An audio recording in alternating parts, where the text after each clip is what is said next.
So this is the final conversation we're going to have about Lacan's seminar on the Purloined Letter. We have just about a page or even kind of less to go through.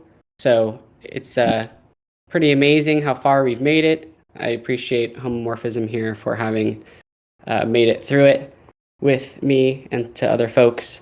Maybe towards the end of this, we'll kind of talk a little bit about how Deleuze and Guattari incorporate this into their disjunctive synthesis. But for now, where we left off last time was a few questions. One about symbolic debt, one about transference, and I think that should be pretty much it because we went over the last question we had previously. So, homomorphism, why don't you take it away here? Sure. So, symbolic debt. In the section symbolic debt in the Freudian thing, which is another paper that Lacan wrote kind of later towards the middle of the Écrit. What he's referring to here is kind of like the transmission of symbols from like your parents to the patient in this case, and the way it like changes their symptoms. So he references the Rat Man, which was a very famous case of Freud's. And basically what happened is that the Rat Man sort of, he got many symbols from his parents, but they weren't really the symbols of parents. Like his father wasn't a real father in that sense. And so what he lacked, the Rat Man lacked in these symbols, he overcompensated and created his symptoms by making up for them. But the symbolic debt is really like what the parents transmitted to him that kind of it contributed to his symptoms. Yeah, I mean that's a great explanation, and thanks for looking at it. I mean, of course, when Lacan is dealing with Freud, there's a lot of parental stuff going on, especially with the Rat Man. But in this question that Lacan asks here, what do you think when he says, "Were the effectiveness of symbols to cease, would it mean that the symbolic debt would be extinguished?" How do you think that ties into the Purloined Letter, if you have anything there? I don't really have much there, honestly. Like, it's unclear to me what he means, because if Freud really means like the transmission of symbols from parents to the patient, then why did he use it here when there's no real like parents going on? Yeah, I mean, we can maybe put people in the place of them, right? Like the queen is kind of this position of like femininity that could be like, somehow related to the mother. There's also like these positions of power, of course, throughout the story. So maybe there's something there with the role of the father. But yeah, I mean, I'm glad you mentioned that here, because of course it's going to be a reference. I mean, it's kind of funny that the really big questions we've had, or at least I've had, I noticed that you just are like, oh, it's in the footnote, or oh, Lacan's referencing XYZ here. I just think it's kind of awesome. And then the second question we had here was, what does transference mean here? So that when and this is the sentence I like because Lacan says that we all become the emissaries of all the purloined letters, and it says, which at least for a time remain in sufferance with us in the transference. I think what this means here is that when Lacan is talking about things like projection or transferring our kind of emotions or thoughts or desires onto something else, how it's like that, how it's displaced, it might be the same manner in which the letter becomes kind of how the letter in sufferance displaces the characters.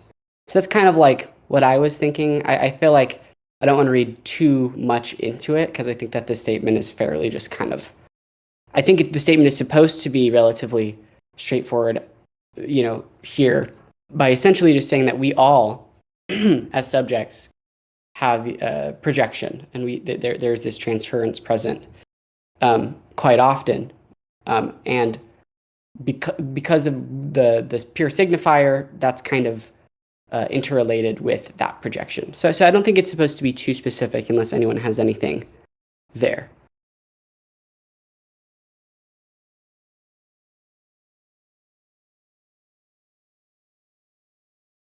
Okay, if that is all good, let's finish this up.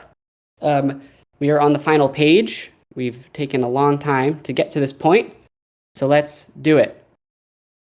Let us say that the king here is invested with the equivocation natural to the sacred, with the imbecility which prizes none other than the subject. That is what will give their meaning to the characters who will follow him in his place. Not that the police should be regarded as constitutionally illiterate, and we know the role of pikes planted on the campus in the birth of the state. But the police who exercise their functions here are plainly marked by the forms of liberalism, that is, by those imposed on them by masters on the whole indifferent to eliminating their indiscreet tendencies. Which is why on occasion, words are not minced as to what is expected of them. Sutur ne ultra crepidum, just take care of your crooks. We'll even give you scientific means to do it with. That will help you not to think of truths you'd better off leaving in the dark. So, a little bit's going on here. What do you all think when Lacan says the king here is invested with the equivocation natural to the sacred? Is that just solely about, like, the letter?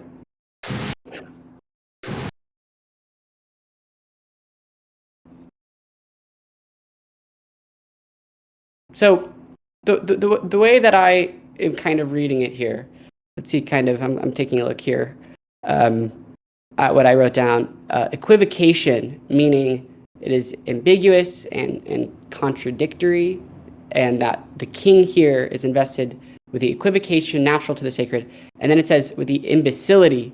So maybe it means that the role of the king is a little bit silly, because on one hand you have something sacred, the role of the king being something we ought to praise, that kind of high status. But at the other side, we have that imbecility or the self-centeredness of some kind. But then Lacan says right after, that is what will give their meaning to the characters who will follow him. So not only is, the king the one who kind of doesn't see what's going on, the king has all of this power and authority, yet he can't see something right in front of him, something that his own partner is doing. That, means that the characters who follow in the king's place, which I'm thinking is maybe the minister, because the letter gets stolen from the minister, also exists in that particular subject position. One that is a bit contradictory, one that is marked by a contradictory nature. After that, Lacan moves on to the police. So I wonder if, the role of the prefect of police, comes after, the king or something. So maybe he's saying that the police are also in this position. They're in a position of authority, yet they're also in a position of imbecility. But Lacan does say here that they should not be regarded as constitutionally illiterate, meaning that they're not unintelligent. They're very aware of the law and what's going on. And when Lacan mentions pikes planted, I kind of had to look this up. I guess it just means when you put weapons around a particular place or campus. I guess if you had your house and put weapons around it, it would consolidate your power in that specific area.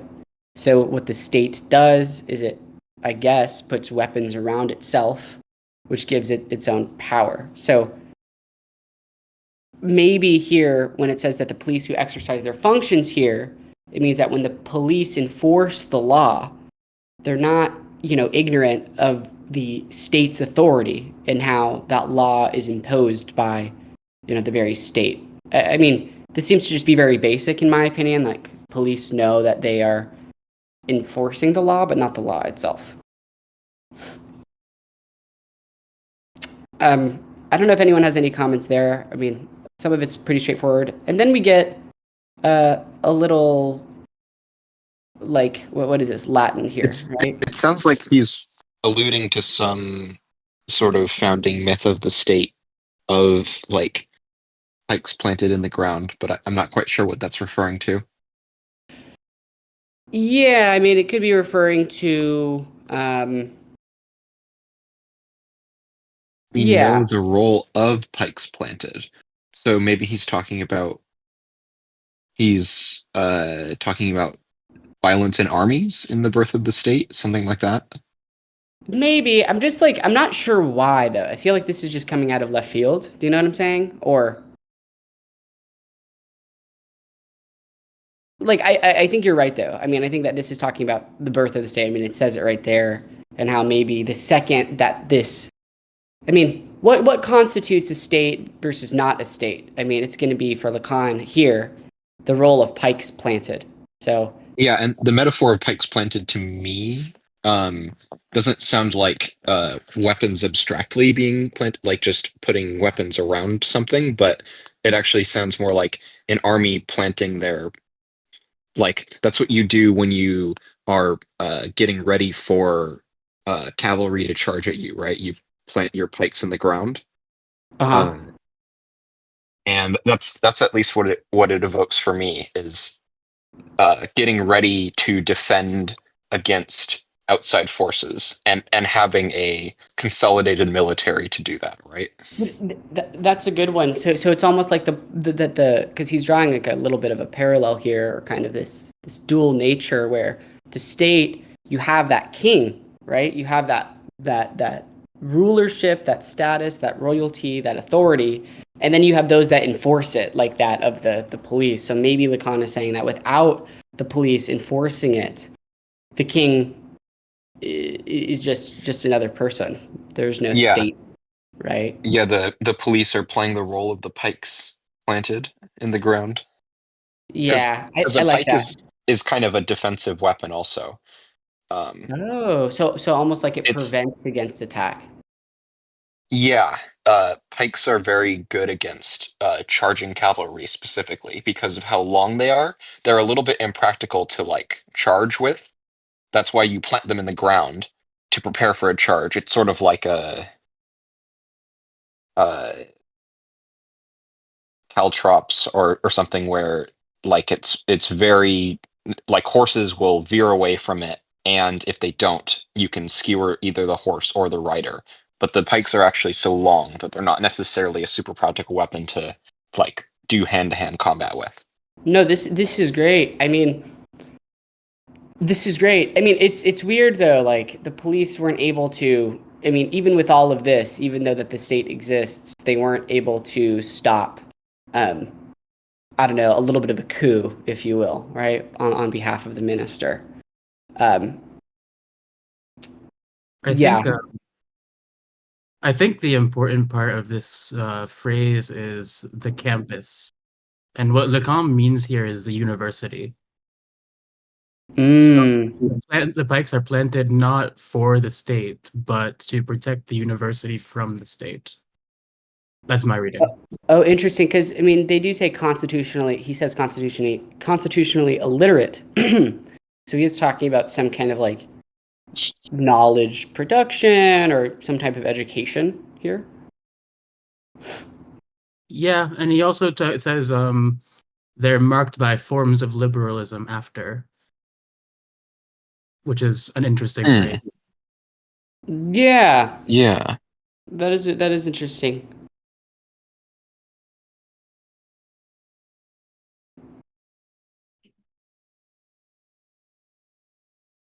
Yeah, I'm It's interesting. confused It on. says I wonder wholly what to eliminating their indiscreet tendencies. It's almost like I even though wonder they what the have. wording is in the French for like campus and some of those other words. 'Cause I a can campus can be a little bit more general than university. I can probably find it, but my translation said it translated it as university. Oh, Oh, okay. interesting. But I can actually find it if you give me a minute to find where we are. Yeah, that would be great. Because if it does actually translate to university, that does give it a pretty different meaning. Okay, so Lacan says campus in italics. So he really means the English word campus. Hmm. So I mean, so it's not that the police should be regarded as illiterate, because as we know, the role of Pike's Plantation on the campus is the birth of the state. So maybe the way in which so it almost sounds a little Foucauldian. I don't know if anyone's Yeah, like picking that up. It sounds just a bit Foucauldian, like when you have yeah, I these, agree. these pikes Like planted around centralized your knowledge. knowledge. Yeah. Okay. I mean, I like it. I like it.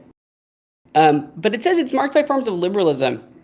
That's interesting. I wonder if they're saying But that. like I don't the know. Latin campus just means a field.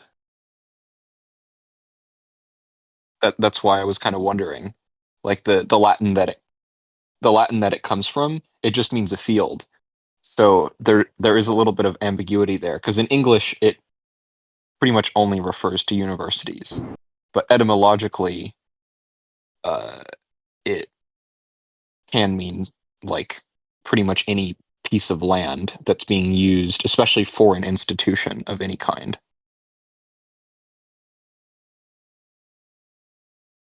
No, I like this. And maybe the fact that it can be applied to multiple institutions is a good thing too. Yeah, I mean, like, it is a little ambiguous, but in French, you pretty much associate le campus with it's always like some kind of higher education type of campus. Yeah, Oh, I think that makes sense. my I'm trying partner to think through it. yeah, my partner says it can also be military, which is Yeah. interesting. So no real conclusions here. Yeah, yeah. But I think like the reality is like there's so many moving parts here that we can also apply to the story itself. I mean, I'm thinking like you were taught and conditioned to always abide by the king and the queen, right? And the minister kind of goes against that grain. So he's like, I don't know, removing the pikes or trying to place some of his own in a way. And this is very specific to the police, with like the police following the enforcement of the law, and that they themselves don't want to, I don't know, fall outside of it. I mean, I'm wondering though. I mean, it's a little ironic that the queen calls on the police to find the letter, because if the police do find the letter, then they know what's inside of it. So part of me is thinking like maybe they're not illiterate in the sense that the police themselves would have exposed whatever the queen, was trying to hide. Um, Not sure.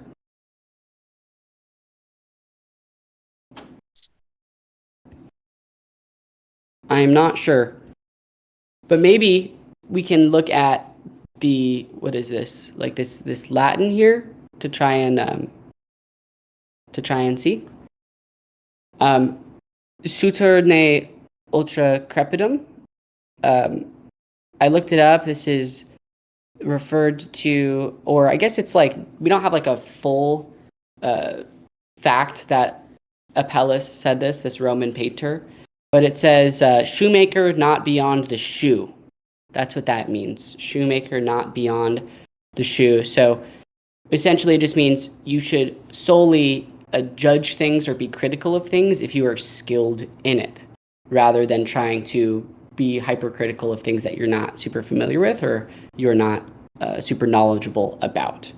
So when it says just take care of your crooks, it just means focus solely on your craft. So, like the police, the way that I think, at least the way that I thought of this, is that with the police, their craft is to try and find the letter to enforce the law. So maybe that their tools are like the pikes, which means that they themselves should not go out of their, purview, or they should not go out of their area of expertise. Ultracrepidarian is actually also a word in English uh, that basically means the same thing. Say that one more time.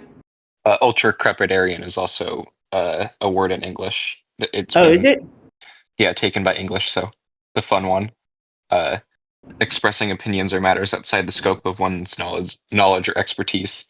Sort of like mansplaining or other, where it's like, yeah, you're talking out of your ass, kind of. Yeah, I mean, I think that, I mean, there's so many different ways to like say that, but yeah, I mean, uh, yeah, like my mind goes to a little bit like with I don't know the full quote, but like when I think of like jack of all trades, master at none kind of thing, it's like you just might as well stick with something in your kind of area. So I don't know. The footnote here, number 17, it says this proposal was openly presented by a noble lord speaking to the upper chamber in which his dignity earned him a place.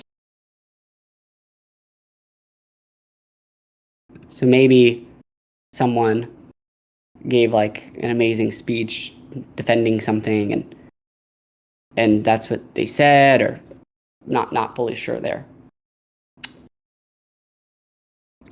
It will help you not to think of truths you'd be better off leaving in the dark. Okay, interesting. I found it interesting in that footnote that he says he is actually not dignified. He's actually like deserving of that place, and he just said that the minister was undeserving of his like masculinity. There's like one minister should be in his position and one minister shouldn't be in his position, kind of. Oh, okay. So you think that this is a reference? So, like, to clarify, is this like a reference what you're saying to like in the story with the characters taking on positions that they shouldn't be, like that? This is really just Maybe I just misunderstood you. My bad.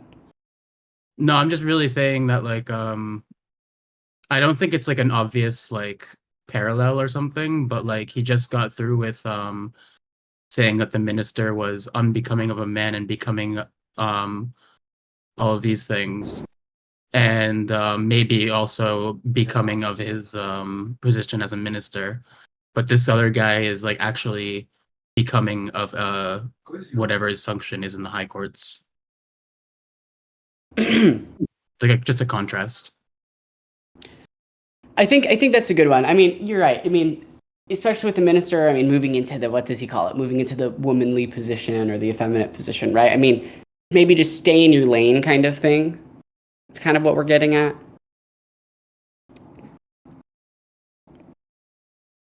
Okay, let us move on.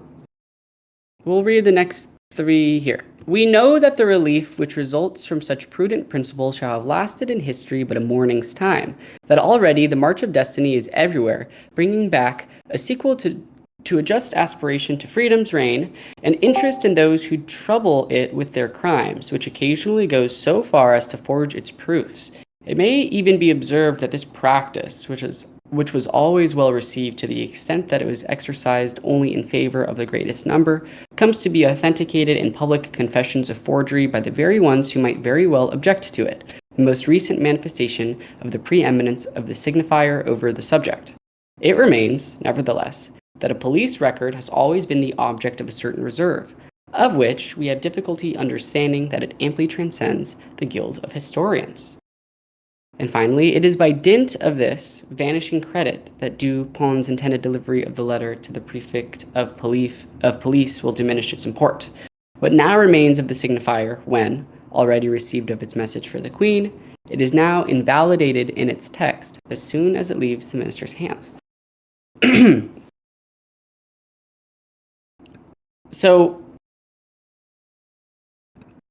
when he says prudent principles here, we see that he's drawing upon the quote previously, sutur ne ultra crepidam.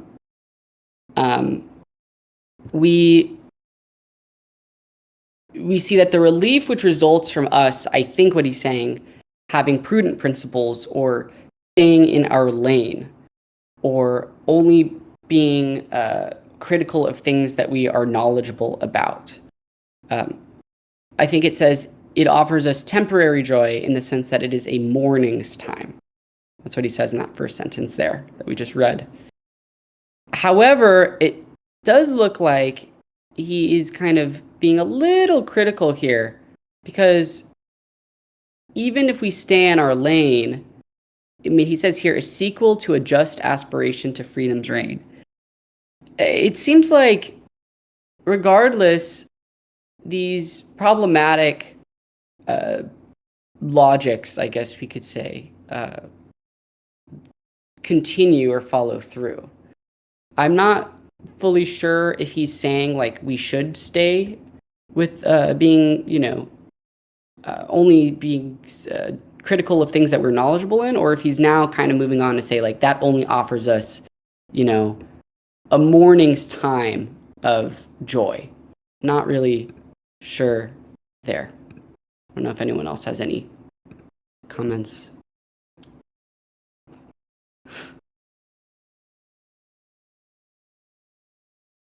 And then right after that, he talks about how certain practices made by the greatest number or the majority, or the majority in society, appear acceptable if it benefits them, kind of like a utilitarian calculus. If something benefits the greatest number of people, well, then it must be good. However, Lacan does use this example of forgery, where he kind of talks about certain circumstances where people commit these acts and simultaneously they'll commit acts that they object to. That's what he says. He says public confessions of forgery that they object to. So that means that they're admitting to committing the act of forgery while simultaneously being critical of it. So maybe because he says that this is the most recent manifestation of the preeminence of the signifier over the subject, maybe he's showing that in all cases, the signifier is something that dominates. Because when we look at laws or culture or language or institutions or whatever that constitutes the symbolic order, we see that I might commit an action that I feel guilty about, such as forgery, and I will admit to people like, yeah, I'll confess, I plead guilty, I feel bad about it, but I still, committed it anyways. So maybe the signifier stays dominant regardless. Because I'm kind of wondering, yeah, if he's talking about police here. Confessions of forgery by the ones who might very well object to it. It sounds like he could almost be talking about like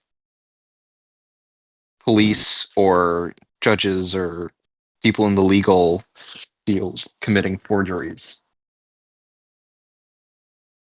Yeah, I mean, I totally think that could be something here. I mean, especially just because he was just talking about police, and he was talking about like police staying in their lane, only being critical of things and only following, what they are skilled in. So yeah, that might very well be. I mean, I think what matters here is even in that case is that there's this preeminence of the signifier. That means that even the subject, like even the prefect of police as a subject for Lacan, he's still bound by a slew of these signifiers that delineate his enforcement of the law, or that constitute his enforcement of the law. So that's sort of so yeah, I completely agree with that. And I think it honestly so perhaps makes it more could be sense. said that like a police forges something, at least within their subjectivity, they consider it to be enforcing the law to do a forgery to get someone caught or something like that, right? Ooh, interesting. Which has always received the extent that it was yeah, this is interesting. And it says here Like exercise. planting evidence. Yeah, it says exercise in the greatest number too. So it's almost like maybe Lacan is hinting at why didn't the police like forge something? But I guess like on behalf of the minister. But then I'm thinking like the queen would have known. But yeah, maybe you're right. I mean, for me, it's weird that it says exercise in favor of the greatest number. So like even though we might do something, or the police could forge something that could just benefit the greatest number of people here and throw someone under the bus, there's still this kind of level of maybe guilt or this level of objection, which, I don't know, shows that the signifier remains kind of omnipresent.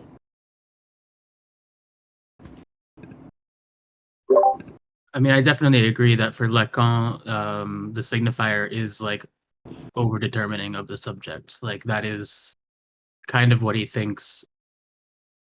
That's kind of how he thinks subject formation just happens, right? Oh yeah, 100%. And this thing about forgery is just very interesting because he's using this example very purposefully, because with forgery we're dealing with writing, right? We're dealing with language, the dominance of the signifier. So it's a good example, and I think, yeah, August. I mean, I think that this could very well be a question of like a legal thing going on.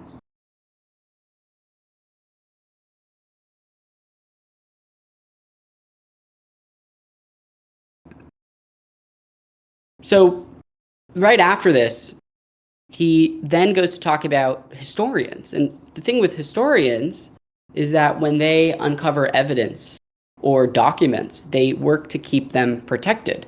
So when we wait, the other way around, it's that historians want to share it. But when I think about the historians keeping things protected, I think about, like, sometimes I've been to museums where you'll see like a very famous document behind glass. Yet at the same time, the entire public can see the document even though it's protected. Whereas I think with police, what Lacan is saying here is that a police record has been an object of a certain reserve, meaning that it's not just behind glass, it's behind something, even more protected, that you can't even see it. So he's kind of talking about how there is this maintaining of secrecy here. He says it's a certain reserve. Any thoughts there?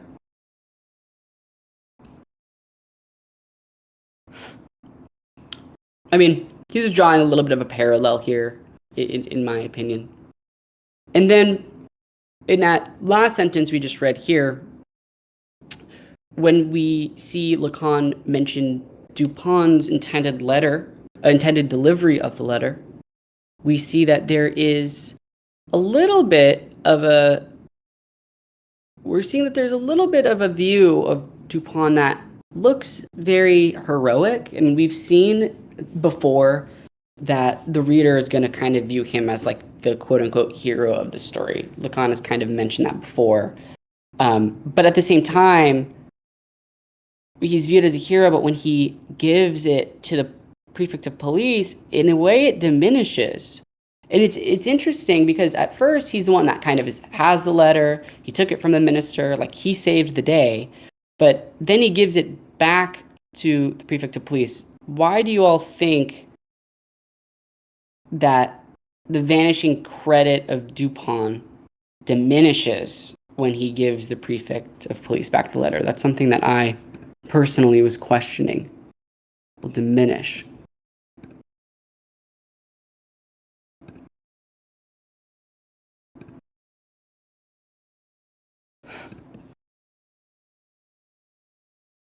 Well, my first, just to kind of go a little bit through my train of thought, it's almost like the person that holds the letter has kind of this like power, right? So the second he hands it away, it diminishes. So maybe it's talking about that. So maybe there's this aspect of like this overarching, heroism that kind of diminishes a little bit because it just shows that he kind of entered the game to solve it and then left kind of casually.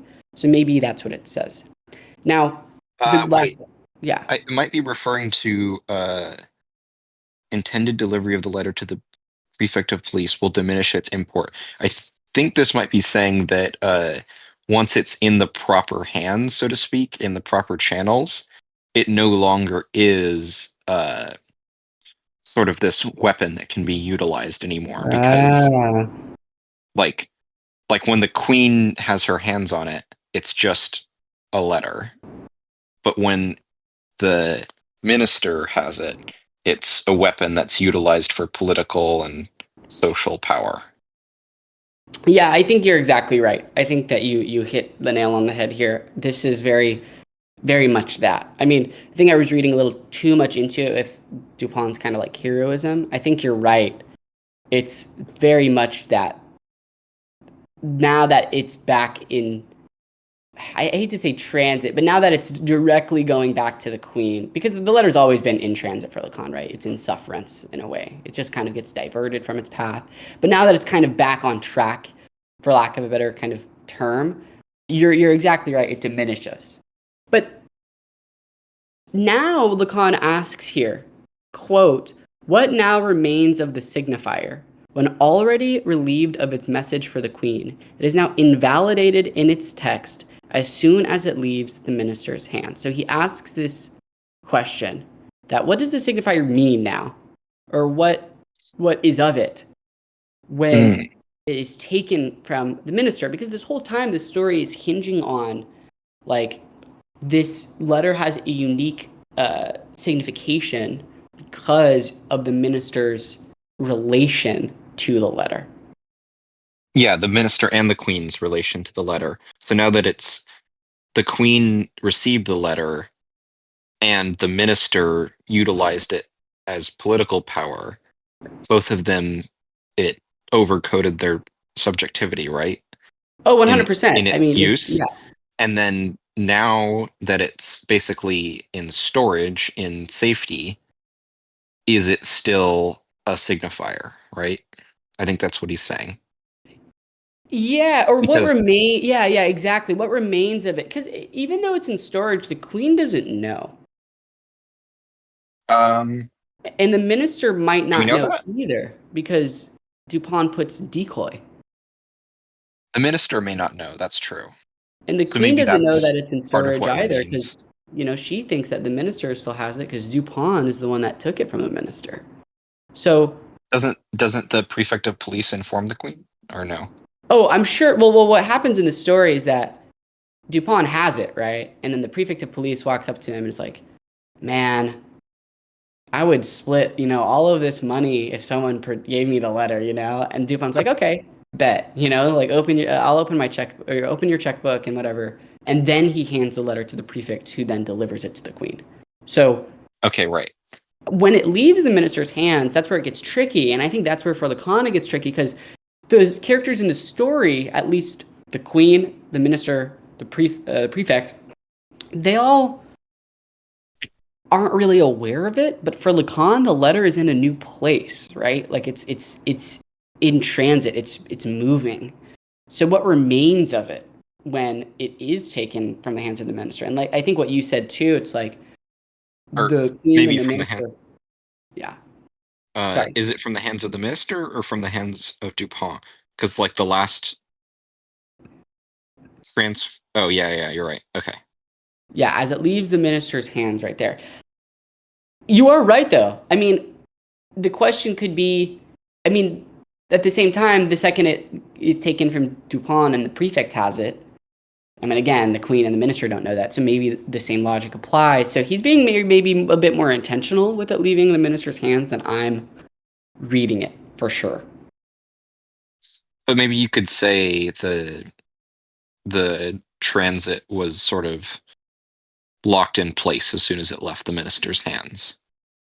Interesting. Yeah, Like it's the rest yeah. of the play playing out, but it was sort of had to keep going that way as soon as it left the minister's hands. Yeah, already. Yeah, that's a good one. I mean, I'm thinking about a letter that's stuck at a facility, right? Like a UPS or whatever. It's stuck there. Then the second it leaves, it's now back on its way. I think that's kind of what you're saying. So like in this case, it's been in the minister's hands for a long time.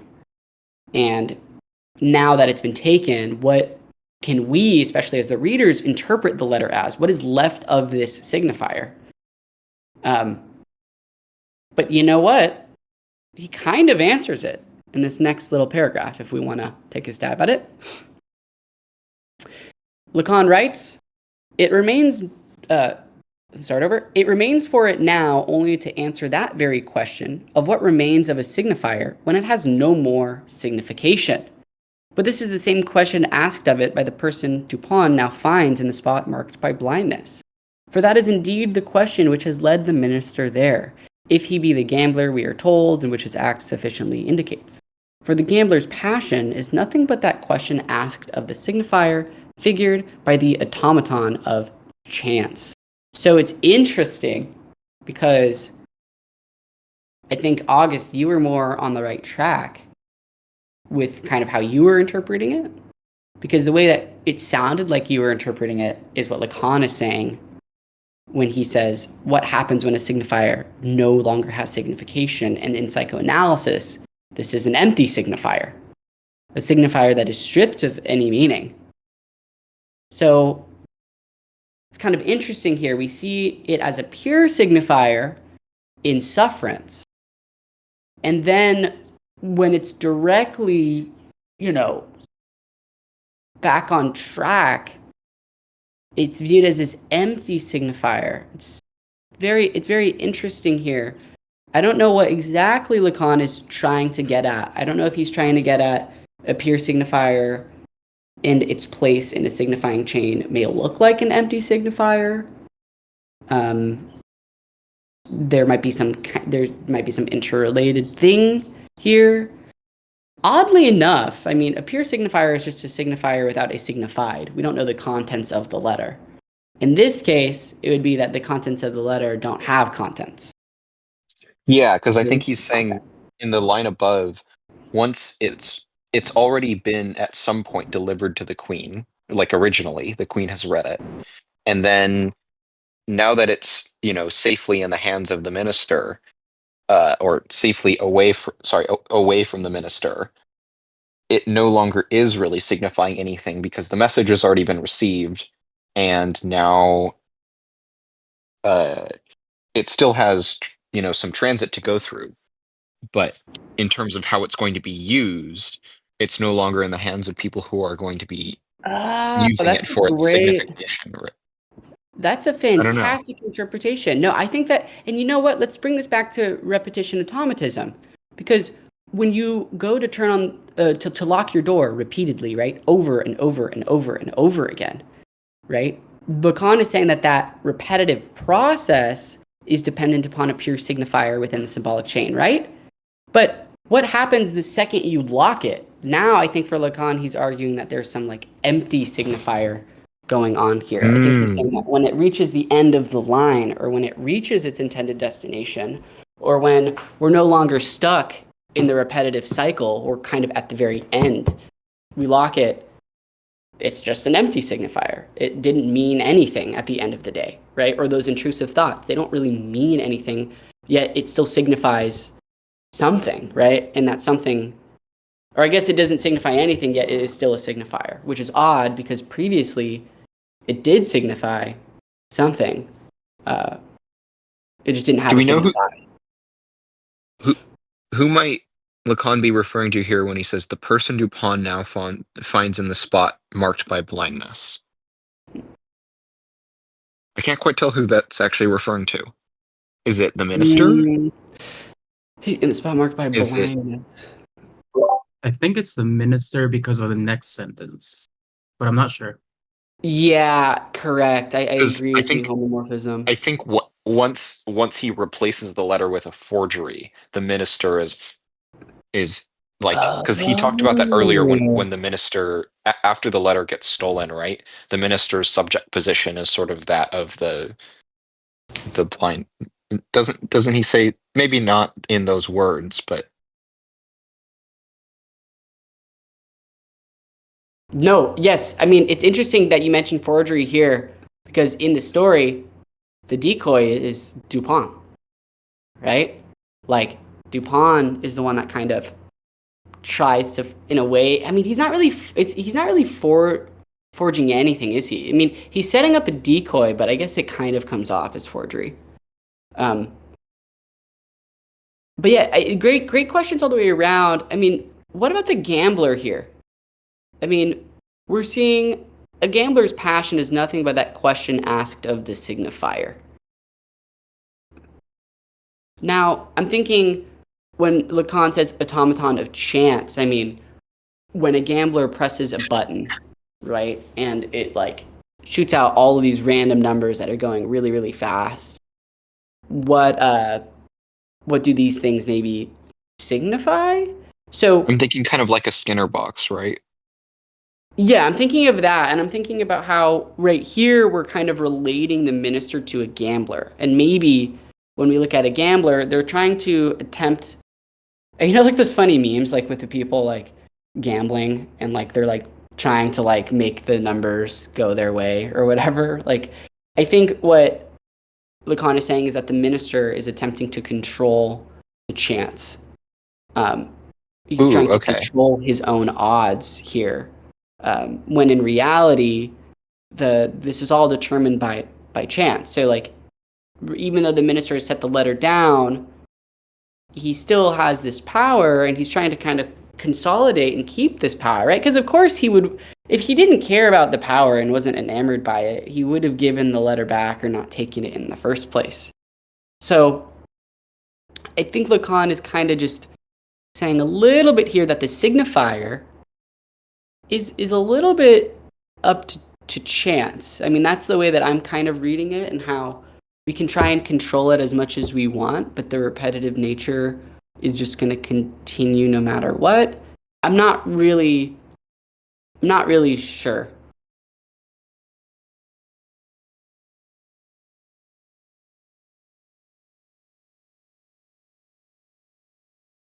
Like, I wrote questions. I wrote, what does the letter signify when it is taken from the minister? And then, does it hold, what meaning does it hold when it is stolen from the queen? That's what I wrote down. And I think that's kind of what we're dealing with. Now, it is a little interesting here, because when I think about the gambler, I think about the game of even and odd that he referenced earlier. So we think of like in the game of even and odd, it's really just up to chance, right? It's like you can throw Yeah, I a think you're number right. out with your hand, like, and you don't really know what your opponent is going to do. So maybe he's trying to It liken the minister feels to that. like you're trying to get a psychological read, but in reality, it's basically chance, right? Well, maybe for the minister, because in the story for Dupin, what he does is he uses this game of even and odd to try and put himself into the mind of the minister and then figure out where he would have left the letter. So it's in a way, it's like it could kind of go either way, maybe depending on the subject. I mean, I'm not fully sure. This clearly matters. And maybe because when we look at this next paragraph, it says even and odd. So I say we read it and then kind of come back to this whole idea about how the minister I is a guess, gambler. yeah, I guess my question is what's being gambled?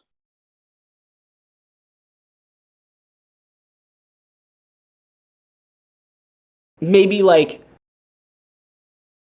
the notion or the idea that I can hold on to the letter. Like I will gamble my relinquishing of potential, my potential or relinquishing of power.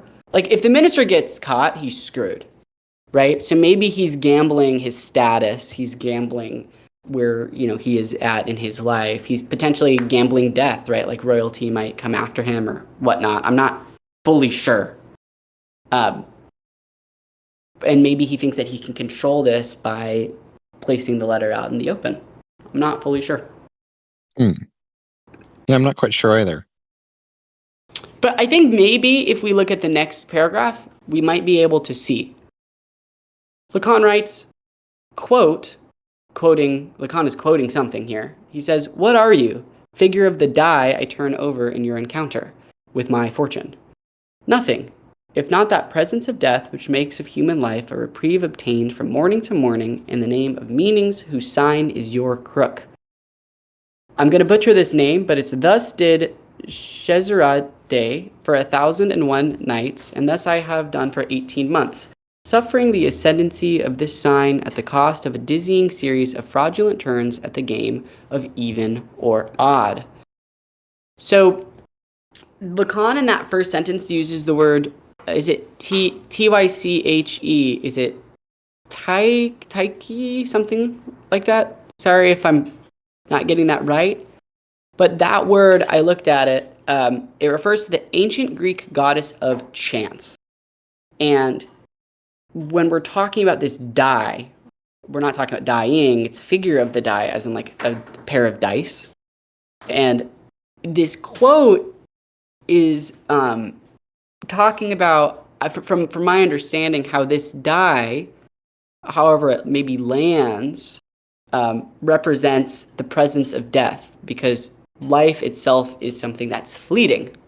So in the same way that we roll a die and are kind of like anticipating what number it will turn on, that's sort of like life, because you could die at any moment. So the overall quote is coming from the fairy tale 1001 Nights. Something that sounds really interesting, by the way, and it would be fun to do like a novel read or whatever. But in this story, you have this character, Scheherazade, who tells stories every night to delay her execution because she is going to be executed for some reason. So to kind of prevent herself from being executed, she has to kind of tell these stories. And the people that would execute her find it, the story is interesting and engaging, so she continues. But at any rate, we see that the crook in this sentence, quote, in the name of meanings whose sign is your crook, it's mentioned that the sign manipulates this sense of control or randomness, meaning that the sign, maybe in the game of like even or odd, we have these numbers that are signs. And even though the game itself is completely up to chance, maybe there's this idea that the sign gives us some sense of control. I mean, when people go gamble and they, kiss the dice and stuff, like they feel like they have some control or power over it, I mean, that's just a sign that signifies something there.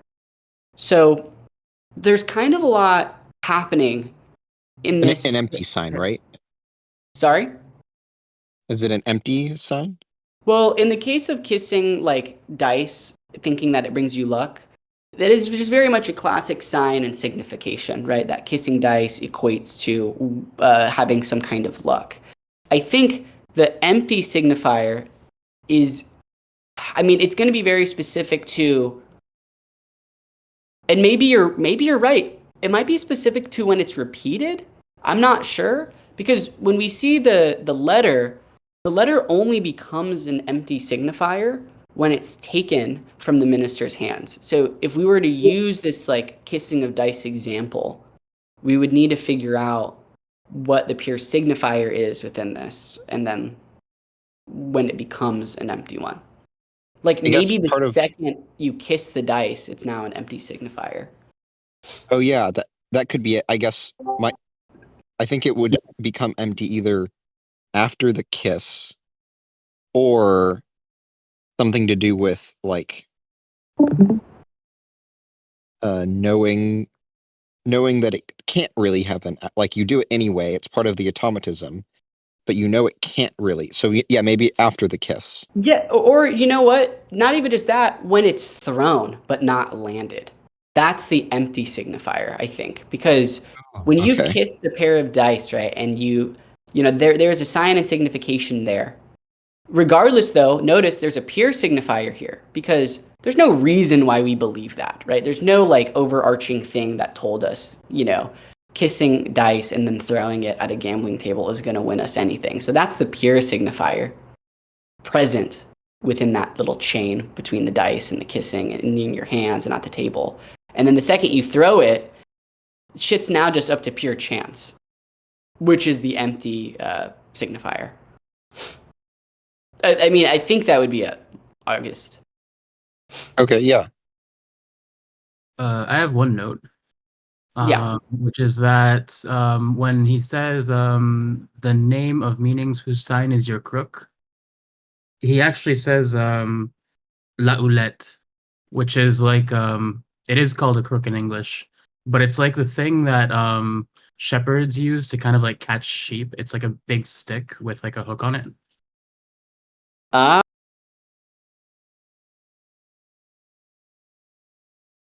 interesting. So I wonder if it's almost like how like him saying that the signifier is or signs and signifiers mediate the subject's life in the same way that they are like a shepherd guiding sheep. Like we are like the subject is the sheep in this example, then, right? Um, yeah, I guess the subject would be the sheep. Right. I mean, because it seems just like, you know, even if we commit an act of forgery, we feel guilt, right? Like even if we're a sheep that runs away a little bit or whatever, we feel some guilt over this or over this signifier. Or we feel guilt because of the signifier. Sorry. Yeah, that sounds good to me. Now, we see at the end of this paragraph, finally, like, you know, the game of even or odd showing up once again. And I think this can help us a little bit with what we were talking about previously with how, with the minister, whether he gets caught or not, maybe it's all up to chance, even though he feels that he has some control of the situation. It's really all up to chance as to whether or not they'll find it. Truly. I mean, the police didn't find it. Without Dupin, they wouldn't have found it, right?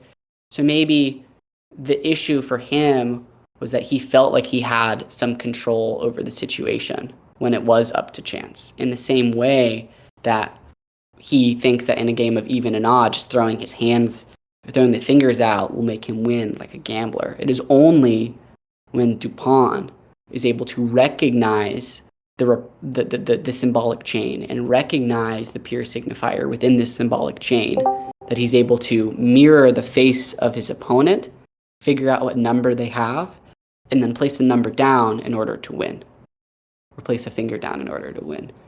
So it's almost like, because remember, we have to remember with psychoanalysis, Lacan is very much not just being descriptive, right? Like, he's not like, I don't know, Foucault, even though we mentioned him earlier, I think. It's not like Foucault where we're being descriptive. Lacan is going to want to provide some kind of solution. So when we see repetition automatism in patients, when we see patients who are repeatedly checking to see if their doors are locked or having repeated intrusive thoughts, I think Lacan is going to try and offer some type of prescriptive solution to this issue. And I think part of that is going to be look at Dupin and how Dupin has recognized the importance of the symbolic chain. So unlike the minister who felt like he had control over the situation, he really didn't. I think Dupin is the one who has this like intricate grasp of the symbolic order.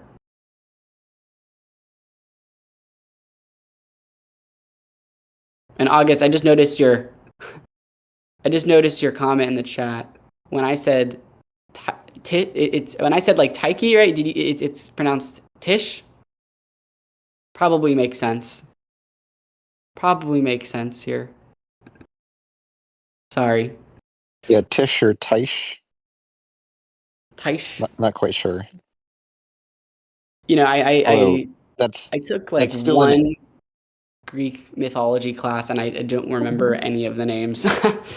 it's worth noting that's also like the way that we pronounce Greek words is pretty anglicized, or I don't know if it's necessarily anglicized specifically, but it's Romanized maybe. I'm not quite sure, but I know sometimes like the silent letters and stuff that we consider silent, that like we would consider correct pronunciation would not actually have been how Greeks pronounced it.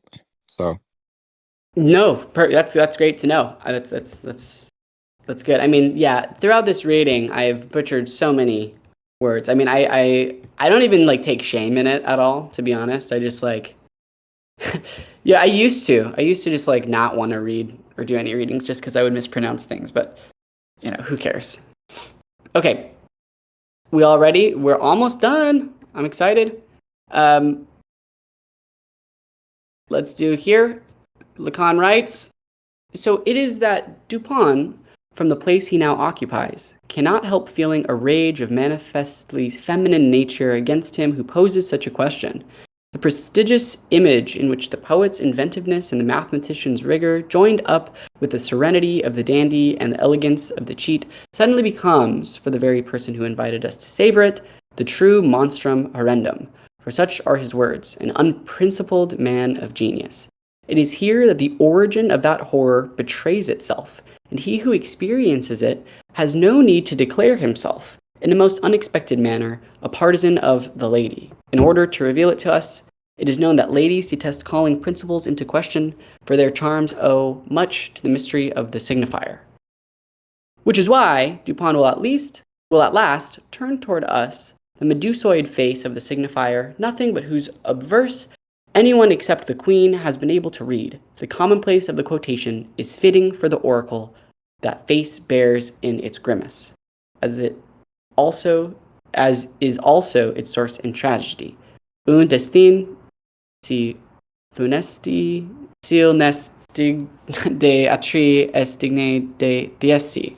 And remember, this statement here was said earlier, and kind of we're coming full circle. Ironically enough, we're repeating it. So I don't think, in my opinion, I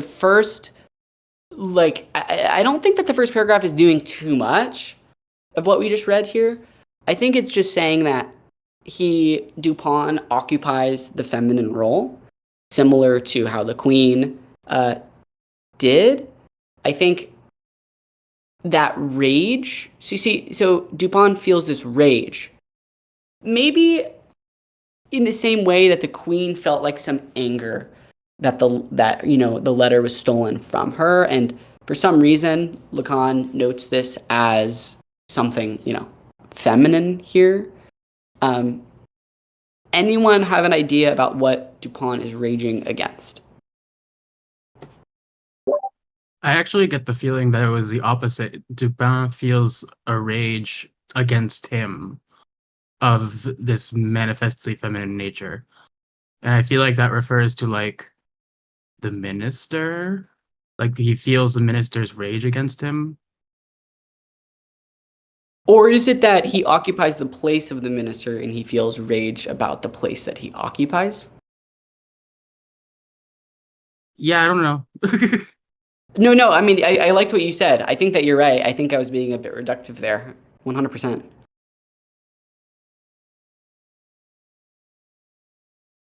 I mean, regardless,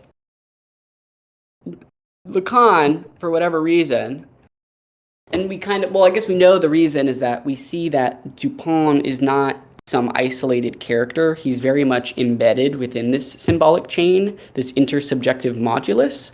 So when he takes the role of the minister, and the minister took on the role of some kind of effeminate nature, in my opinion, or in my reading, I should say, I think that it means that, he takes on some feminine nature, but I could also see that maybe he's aware of this, right? Like, he's aware of the position that he's taken up and maybe feels some kind of rage about that position.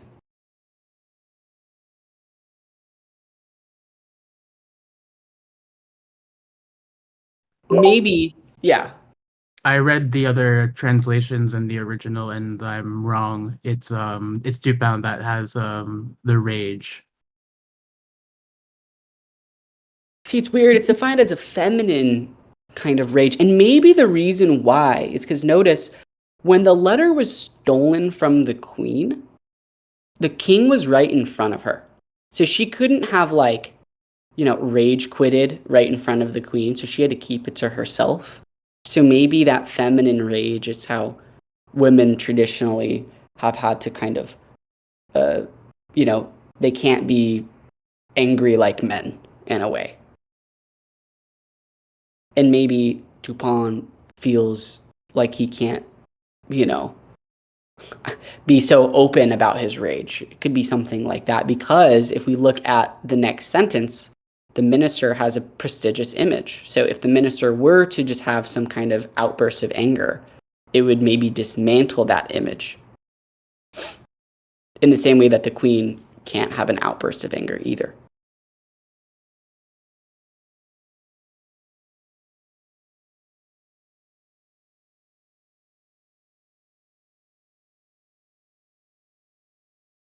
So I think that the next sentence probably clears this up for us, that he can't, So I mean, I don't know if I'm drawing too much for that, but I do think that manifestly feminine nature of anger or rage, I think we have to tie that back to the queen, and the queen can't have some outburst. So I think it's like that. And then it says here that he has this image of the poet's inventiveness, a mathematician's rigor, the serenity of the dainty and the elegance, right? It says that they're now, though, as this unfolds, we see that even though he was very sly and had this style, Dupin has riz. It's very clear that over the course of the story, this image is something that continually gets dismantled, because we see the term monstrum horrendum, which just translates to horrendous monster. And it shows that maybe, he has turned into something like the very horror that he initially should have stood against. So he has maybe, these feelings of rage, and especially when we see him, only kind of being driven in this story by money to take the letter. So we're kind of seeing over the course of the story that even Dupin, who seems like this neutral observer, is actually the one that's, falling into this horrendous, who has this horrendous kind of look here. Lacan does continue, though, here when he gets to kind of a partisan of the lady. So he does seem to be saying, like, is the origin of horror that explains a person. So, yeah, I mean, I think that this is going back a little bit to what I was saying earlier with, like, the queen can't have these outbursts of anger. There needs to be this kind of charm. There needs to be that thing that prevents them from doing so, in the same way that Dupin has it too, with his kind of appeal. But it says here that it's owed to the mystery of the signifier. It is known that ladies detest calling principles into question, for their terms owe much to the mystery of the signifier. So maybe because the signifier is so misunderstood, or cannot be, or isn't always analyzed to the extent that, like, Lacan does, it's that people don't really call into question why they need to fit into these roles. So even for Dupin, why does he need to kind of appear as this, like, inventive poet, right? Like, why does he need to appeal to this mathematician's rigor? Why can't he just, be multifaceted? And maybe it's because there is this mystery of the signifier at play, that there's something going on that we don't want to, cross the line, because we don't know what would happen. So again, maybe still showing the prominence of the signifier here. Okay. I wonder if this is also referencing the fact that we don't know the exact contents of the letter. Ooh, interesting. That's true too. And no one really, within the text of the story itself, no one asks what the letter itself has in it, right? Yeah, I mean, we don't know what the contents are, if that's what you're asking at all. Yeah, there's, like, assumptions that are made, but the actual contents itself are unknown.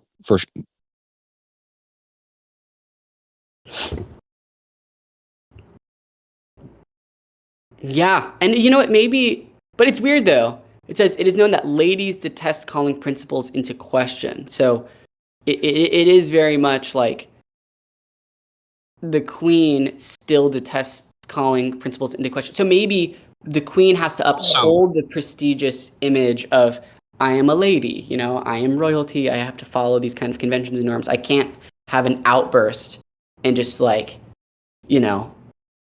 go and kill the minister or whatever in an act of rage or anger.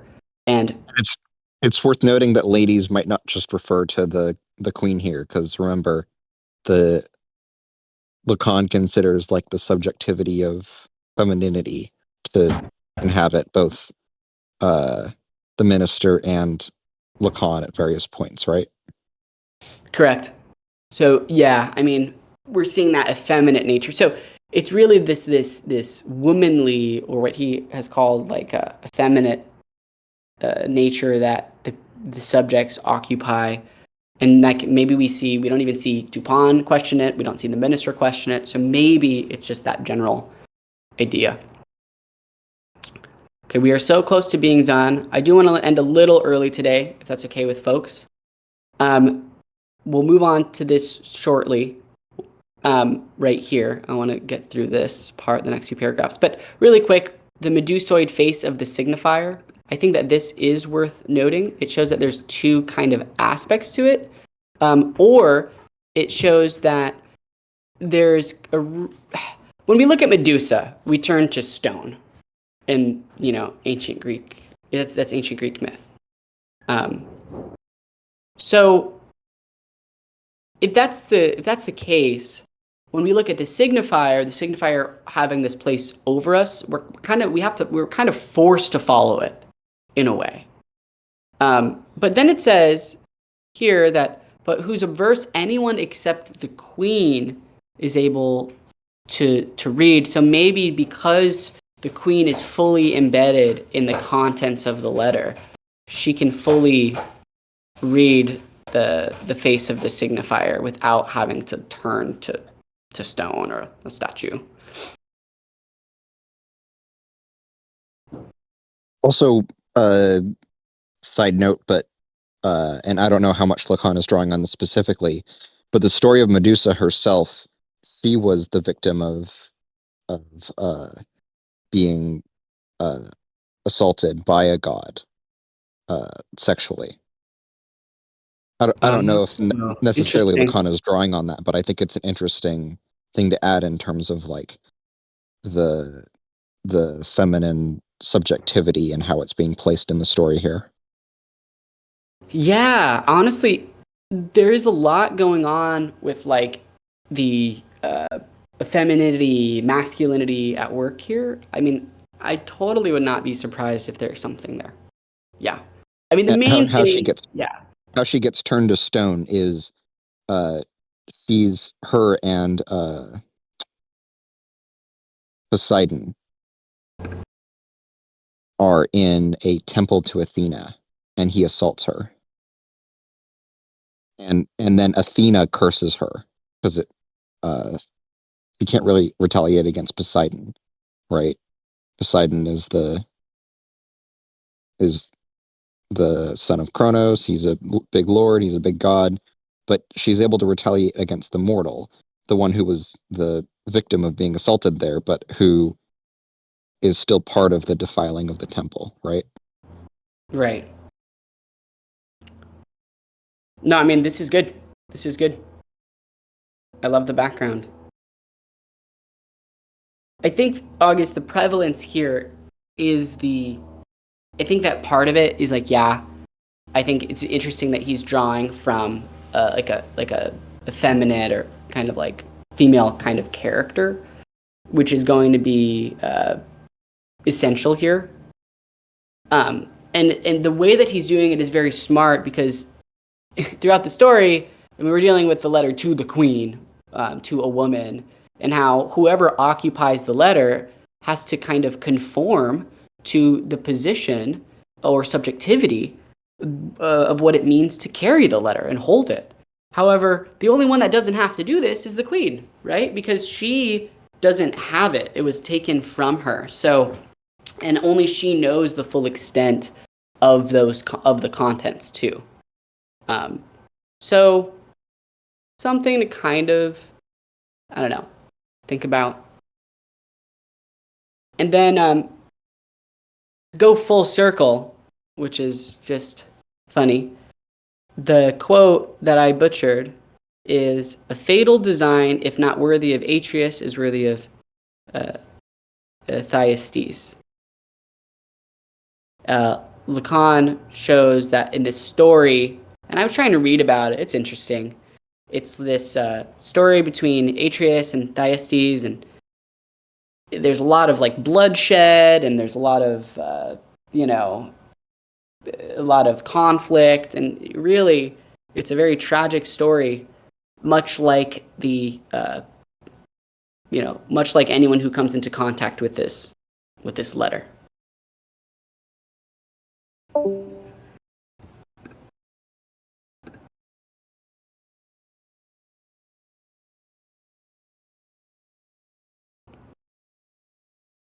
Homomorphism. Is there anything with the translation here?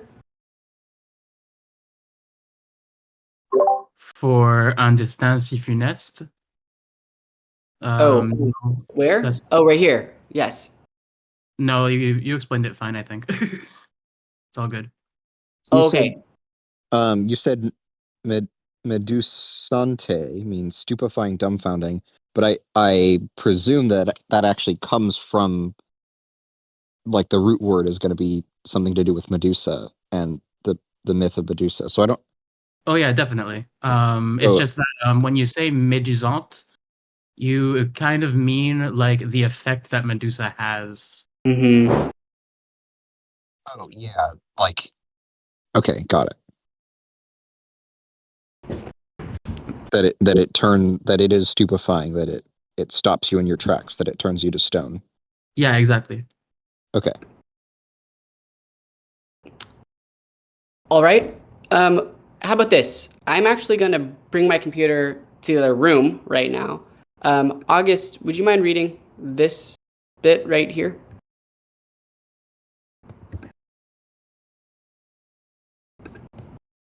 So runs the signifier's answer, above and beyond all significations. You think you act when I stir you at the mercy of the bonds, though which I not your desire, through which I not your desires. Thus do they grow in force and multiply in objects, bringing you back to the fragmentation of your shattered childhood. So be it. Such will be your feast until the return of the stone guest. I shall be for you since you call me forth. Um, is this quoting from something? I'm not fully sure. I think it, I mean, he's not citing what he is, if he is quoting from something. So we don't really have a clear answer It unless seems like homomorphism has something. He does use quotes in the original. interesting. I can't Yeah. tell if he's actually like trying to legitimately quote something. It seems like it may be more of like a fictitious quote where he's saying like, this is what the signifier is saying, but I can't quite, it's hard to tell without context. Yeah, it's a bit difficult when he does this, especially if there's no kind of note there. But it does say here shattered childhood. I mean, I think that there's definitely going to be something psychoanalytic going on. I mean, it says your desires. I mean, unless he's referring to kind of a novel or something, because he's been doing that previously. So let's just talk a little bit about this section. He is writing about how the signifier is operating at the level that is not just solely, about something very simple.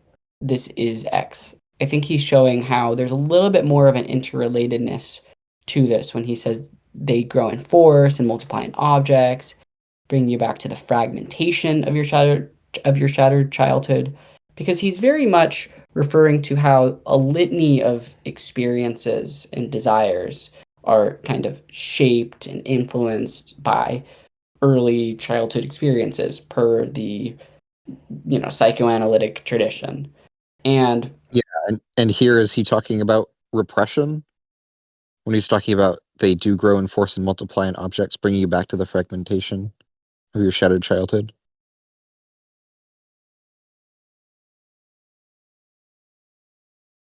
I mean, I think it could be repression. I think it could just be desire in general, per the sentence right before. Just like desire Okay. multiplies in various objects, in the way that you know, you can have some experience, and then the desire for something can be found in multiple things. Like you can you can see something in the same thing within multiple kind of things, right? Like Mm. I mean, the same way that with Freud, I mean, you can kind of see the phallus everywhere. You can pick up a book, a Yeah. pen, a Okay. lamp, a Yeah. computer. So I was thinking maybe it's just desire, but I think it could be repression too. I mean, especially because it says shattered childhood. Um, it seems just kind of strong here. Um, and then it says that Yeah. there's a stone guest, and to me, I interpret this stone guest to be a tragic event or a traumatizing experience, akin to Atreus and Thyestes. So, in the context of the story, when we kind of look at the Purloined Letter, I wonder if the stone guest is the letter, the possession of the letter, the theft I'm of not the letter. familiar with the phrase stone guest. Say that again. I'm not really familiar with the phrase the stone guest. I'm not sure either. I mean, the way that I just interpreted it is stone guest is just tragic. It says, "So be it, such will be your feast until the return of a stone guest." So what I look at is I see all this desire multiplying in objects, growing in force, um, being reminiscent of various in a litany of experiences, and that is your feast until the rise of a stone guest, until the return of a stone guest. So for me, that return kind of reminds me of like the letter, Okay, some wait. The stone traumatic guest is a experience. play. Oh, is it? And the phrase, it seems like, has maybe been adapted to mean, at least at a cursory Google search, it says someone who is not actually present, at least not physically, but who nevertheless managed to cast some sort of shadow over the proceedings. Oh, this is a great catch. Someone who's not actually present, at least not physically, but who nevertheless manages to cast a shadow. Oh, wow, that's actually a really great catch here. I mean, I'm actually gonna highlight that one. So it's almost like the signifier. It's like the letter itself is there. Yeah, It's not exactly. actually physically present, but it casts a shadow. So no matter what you're doing, in your life, you could be reminiscing, you could be having a good experience, that it follows you, even if it's not physically present. Yes. And that's what's so tragic about it all. I mean, I don't know if you all have ever had like an intrusive thought that just like won't go away. You always return to it. So it's like no matter what you're doing, it's just present or it's there. That's called Um, rumination. rumination, sure. Rumination. Um, I guess like that's a stone guest in a way. Great catch. Gosh, I'm so glad that we can do this with like I'm so glad I can do this with you all. I mean, this is like a whole new, reading. um okay, let's get the next few. Let's do it. Homomorphism, do you want to read? Sure, I can. Sure, maybe. I mean, if you want, I think that taking these three could be fine. The next three. Yeah, okay, that works. Or, to return to a more moderate tone, let us say, as in the quip with which, along with some of you who had followed us to the Zurich Congress last year, we rendered homage to the local password, the signifier's answer to whatever interrogates it is, eat your Dasein. Is that then what awaits the minister at a rendezvous with destiny? Dupin assures us of it, but we have already learned not to be too credulous of his diversions. No doubt the brazen creature he is here reduced to the state of blindness which is man's in relation to the letter on the wall that dictate its destiny. Wow. But what effect in calling him to confront them may we expect from the sole provocations of the queen on a man like him? love or hatred. The former is blind and will make him lay down his arms. The latter is lucid, but it will awaken his suspicions. But if he is truly the gambler we are told he is, he will consult his cards a final time before laying them down. Upon reading his hand, will leave the cable in time to avoid disgrace. Thank you for reading. There's some like hard to good read. stuff here. Say that again, homophorism. Lacan is so hard to read out loud. Oh, I know. Like, Oh yeah, trust. that first little paragraph is. I don't know how you manage that. Yeah, it's like, yeah. Great job, and I've stumbled a ton. So Is cable a typo? Was it supposed to say table? there have been a few. There have been a few typos. Let me see here. Wait, hold on. On a, we'll leave. Yeah, Because leaving probably. the cable contextually makes very little sense. Yeah, I agree with you. Like it's a gambler's table. Hey, well, you never know with Lacan, okay? Language is fluid. It's table in the original. Yeah, Okay, perfect. great. So the first thing is just kind of like, it's just, he just kind of said something a bit dense, and I think he's trying to be a bit funny here. He's referring to some kind of inside joke that he and I don't know, I'm assuming like students or maybe colleagues or whatever at the Zurich Congress. So he's referring to this local password or this uh, inside joke or whatever.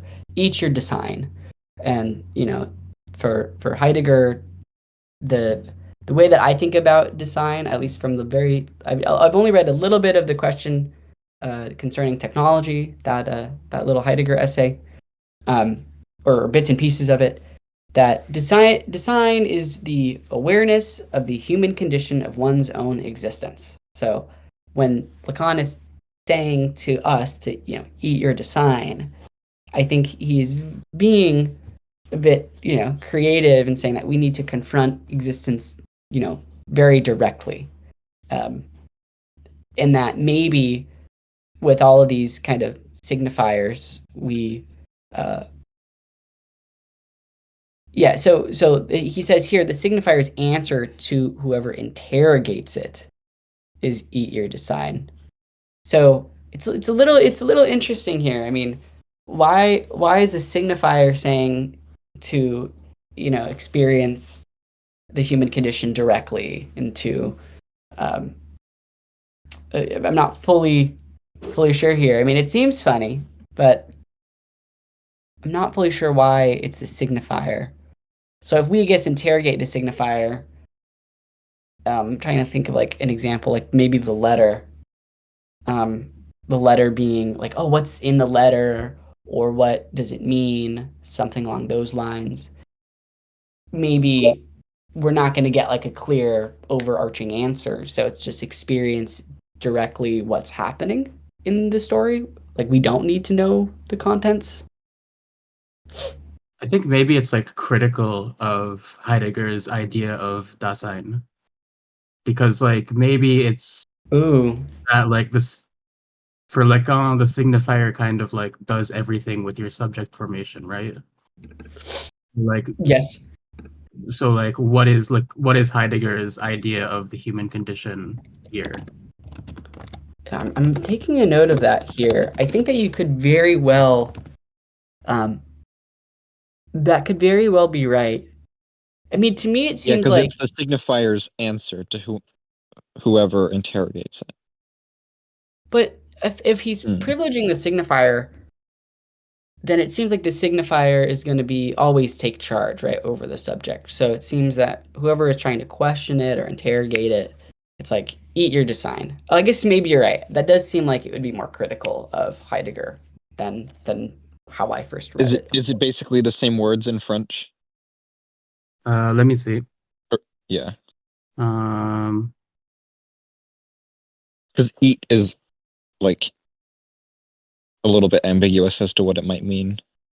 yeah, he says it's basically the same thing. Interesting.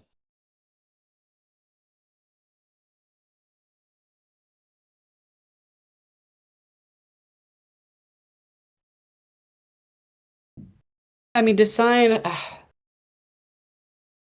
Yeah, I mean, maybe the signify. Okay, maybe the idea then is that for Heidegger, you can kind of directly consume experience with it not being mediated by the signifier.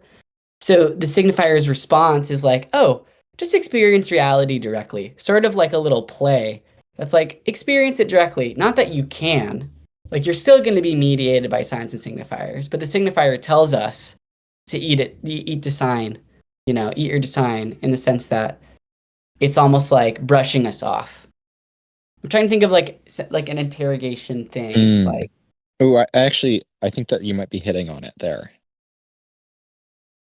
yeah, I'm trying to think of like an example of this. It's like, yeah, if you interrogate like I don't know. I sometimes think about like teachers. If I'm like really trying to like uh understand like what they're saying, they might say something in response that's kind of just like a play on words, like oh, just write a little bit more and you'll figure it out. And I'm like, okay, fine, I'll write a little bit more. When in reality, I like need to do. I can't fully maybe understand what they're saying, or I'm not fully like. It feels like more of just like it's a quip. It's like the signifier saying like, yeah, all you got to do is experience the human condition directly and you'll be fine. Yeah, but I'm thinking maybe it's kind of a quip because you're experiencing it through the mediation of the signifier. And so the signifier is telling you to eat it, right? That's exactly right. I think you just worded it way better than I did. I was trying to think of an example. No, that's exactly right. I mean, I think that's hitting it maybe more where it's like that's the ironic part. Of course, the signifier's response is gonna be some type of signification, right? Like signifier's response is experience reality directly, leading us to maybe falsely believe that we can experience it without being mediated by signs and signifiers. In a way, it almost reminds me of like a Zizek'ian sort of like ideological functioning, where it's like the idea, one of the primary functions of the ideology is obscuring itself, right? And in this sense, when you're trying to interrogate the signifier, it's sort of defense is what you're experiencing is sort of experience, right? Yeah. No, I think that's a great way of putting it. I'd be curious too, see like if where Zizek maybe directly references the Purloined Letter as well. Um, okay, I do want to get through this, the rest of this. So the next thing is Lacan asks a question: is that then what awaits the minister at a rendezvous with destiny? So maybe he's just asking, well, what's the fate of the minister? Is the minister just awaiting his destiny? Is it just a doomed fate, right? Has he always been in that losing position? And it says here, Dupin assures us of it, right? I mean, Dupin seems to think that the minister is never going to win this kind of battle. However, it does seem it does seem like Lacan is warning us. Like Dupin assures us that he was always going to lose. But that's kind of just what Dupin tells the reader. Lacan says we have already learned not to be too credulous of his diversions, so maybe we shouldn't trust Dupin 100% because he's not the kind of character that we're led to believe. And then this next kind of sentence about the brazen creature. This likely refers to the minister because he is overconfident in his belief that he's able to receive or to keep the letter and kind of consolidate his power, putting him in that state of blindness. And we can clearly see from before that state of blindness that Dupin has now been put in the second he takes the letter from the minister because he exchanges places with the minister. So, I mean, it's very clear that, quote, the letters are on the wall, that Dupin's, that the minister's fate was like decided, you know, from the start.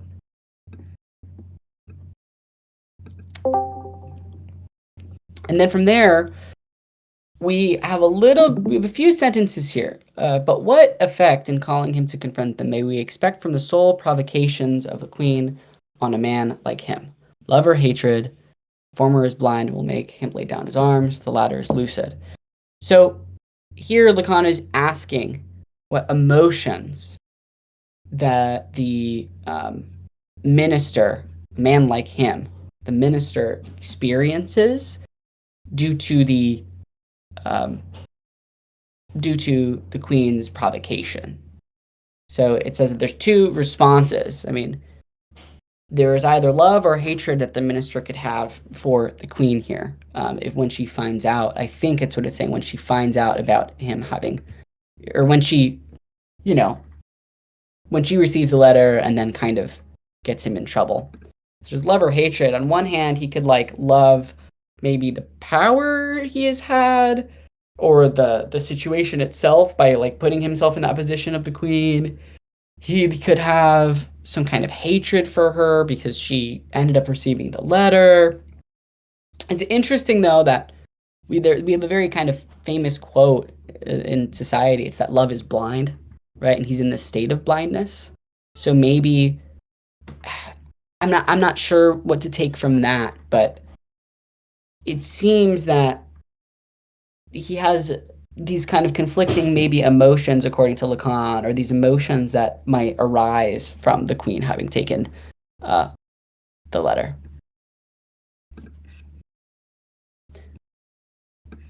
So it's kind of an interesting thing, love is blind, but hatred is very awake, right? So the latter is lucid.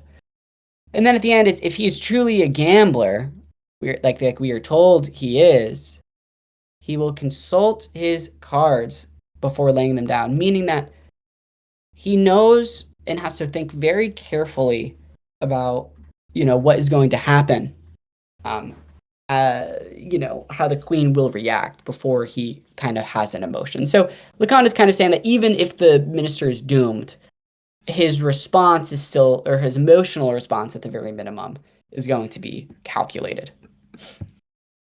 Okay. If everyone is okay with that, we can finish off here.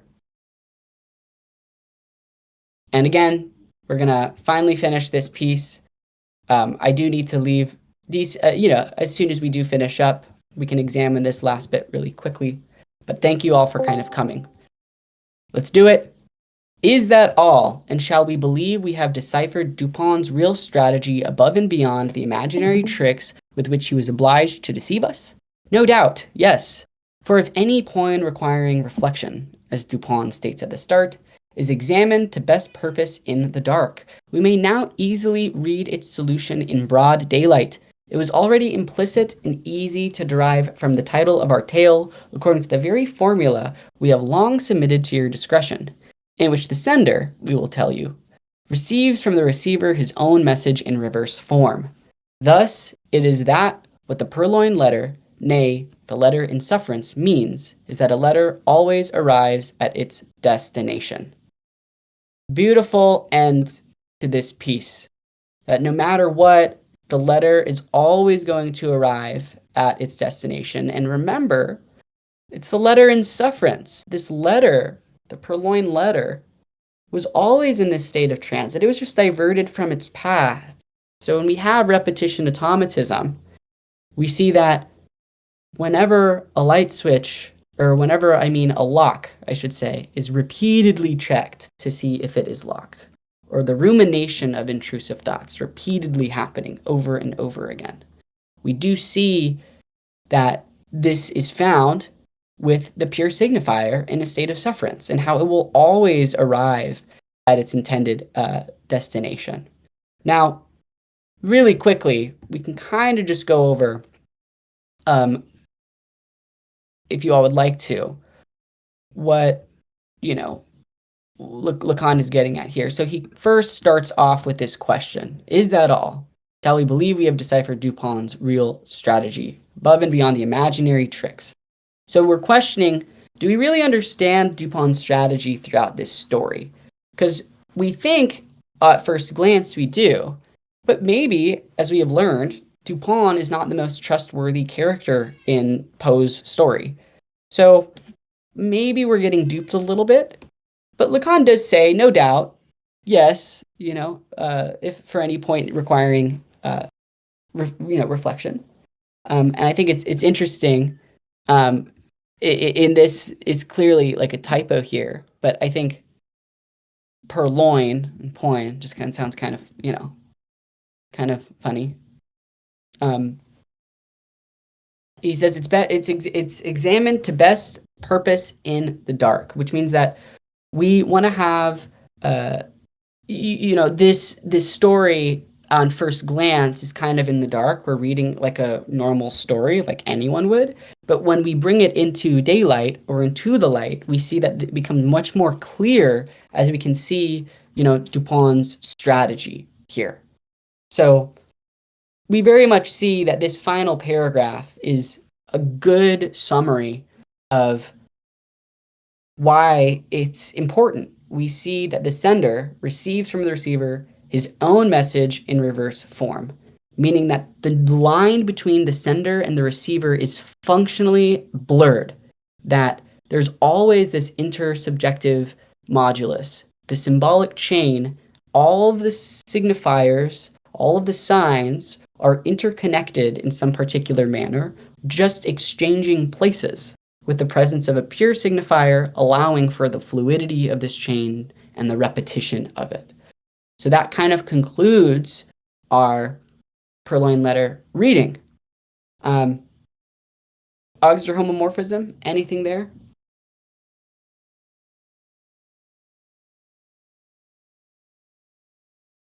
Okay.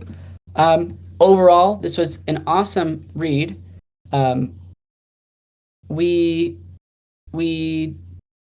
went through a lot of readings, and they have all been very long. So this will all be, put onto the YouTube. And really quickly here, the reason why we did this, for some of the people that just joined, is because in the Losing Guattari's Anti-Oedipus, particularly chapter 1.5, we see them referencing we see them explaining what the disjunctive synthesis is, and in doing so, they reference Lacan's seminar on the Purloined Letter to sort of explain how there's a code to the unconscious. So we can definitely have further conversations about that, but that's kind of what sparked interest in this piece. With that being said, I do have to head out now. Thank you, everyone, for joining. I'm gonna turn off the recording.